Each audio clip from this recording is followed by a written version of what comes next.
Salut, c'est Christophe, bienvenue dans cette nouvelle vidéo. Alors aujourd'hui, ce que je voulais te présenter, c'est vraiment l'accessoire indispensable pour faire de la photo. Il s'agit bien sûr du sac, du fourre-tout, la besace, appelle ça comme tu veux. Alors ce sac, alors moi des sacs photo, j'en ai une collection, je dois en avoir une dizaine. Et alors ce sac, c'est celui que finalement j'emporte tout le temps, donc c'est vraiment le sac qui doit me convenir en fait. Intuitivement, c'est celui que j'utilise tout le temps.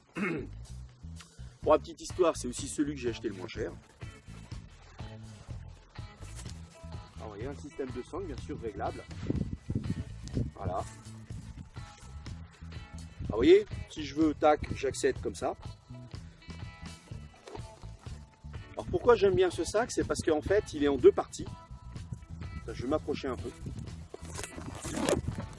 Alors là tu vois, là ici tu as un clips.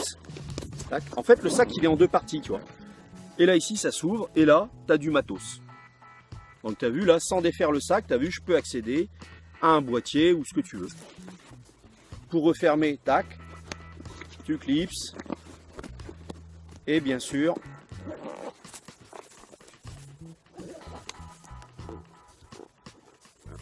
et là, je rebascule comme ça.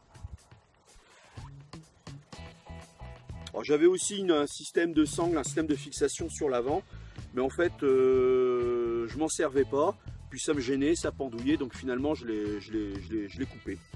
Voilà. Le sangle, tu sais, qui se fixait comme une ceinture, bon, moi ça ne me convenait pas, justement, ça gênait la mobilité. Alors en général, c'est renforcé au niveau du dos. Là, sur le devant, j'ai une petite poche. Où là, en général, je mets des accessoires type lance-peine, batterie additionnelle, etc. Enfin, des choses dont j'ai besoin d'avoir accès très facilement, très simplement. Voilà. Et à l'intérieur, ici, ça s'ouvre. Pareil, un zip. Et là, bien sûr, voilà, tu as du matos aussi. Alors, par contre, pour le zip, je prends bien soin de toujours bien faire le tour. Parce que si je mets les deux fermetures au milieu, parce que moi sur mes sacs d'une manière générale je fais plutôt comme ça, mais en fait si je fais ça, bon déjà ça peut être facile d'accès qu'un imbécile derrière toi dézippe le truc, mais en fait par le poids même du sac, des fois l'ouverture, tu vois, petit à petit ça s'élargit et tu vois, ça peut s'ouvrir assez rapidement une fois que c'est, voilà, avec le poids du... Donc moi perso, je fais bien le tour du truc. Je dis ça parce que si un jour tu t'achètes ce type de sac, ce que je te recommande, c'est pour éviter que, je sais pas, par exemple si tu as ton boîtier en haut ou un objectif ou un flash, que le truc se casse la gueule par terre, quoi, tu vois. Donc tu as différents types de sacs, bien sûr, tu as les trucs en besace, sur le côté, avec une sangle, machin. Moi j'aime pas trop. Moi pour le matos photo, c'est vraiment ce type de sac que je recommande, que je préfère. Et c'est le plus pratique, je trouve, quoi. Donc bien sûr, tu en as de différentes qualités de fabrication. Mais tu vois, comme je t'ai dit tout à l'heure, ce sac, c'est celui que j'ai payé le moins cher. Je fais pas la pub, je veux dire, de toute façon, je pense que tu auras du mal à trouver exactement le même. Là, la marque, c'est Luxon. Je connais pas un gros que je suis même pas renseigné pour savoir si c'est une marque connue ou quoi. Et en fait, de mémoire, je l'avais acheté dans un magasin type Nose, genre à 5 €. Alors que des sacs, j'en ai acheté à 60 €, etc.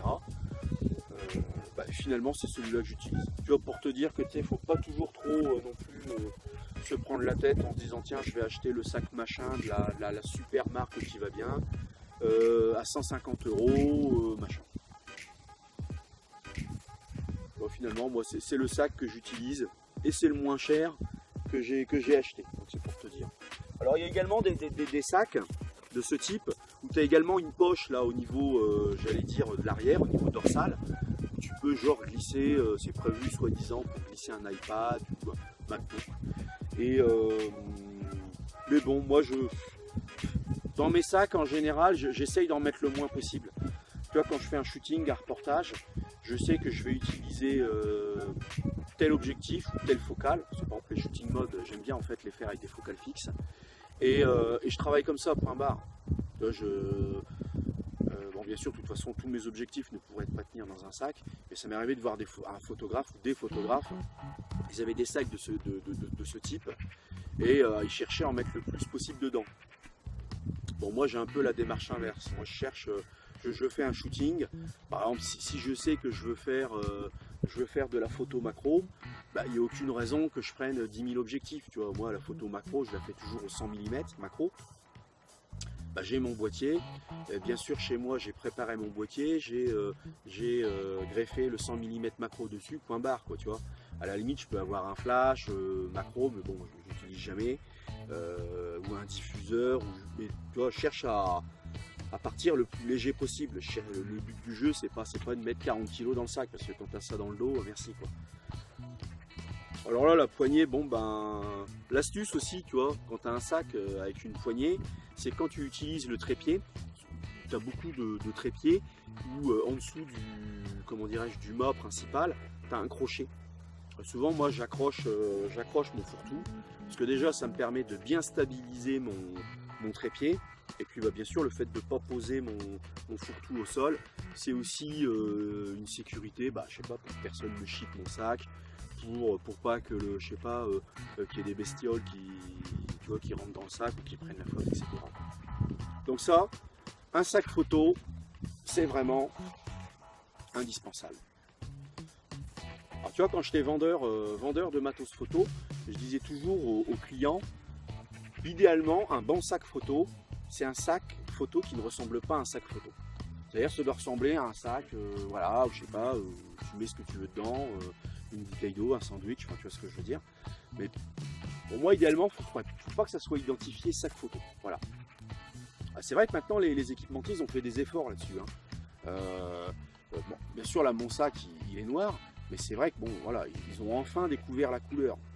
Je sais pas, bleu ciel, rouge, marron, enfin, voilà, tu vois, le sac qui est obligatoirement noir, non, pas forcément.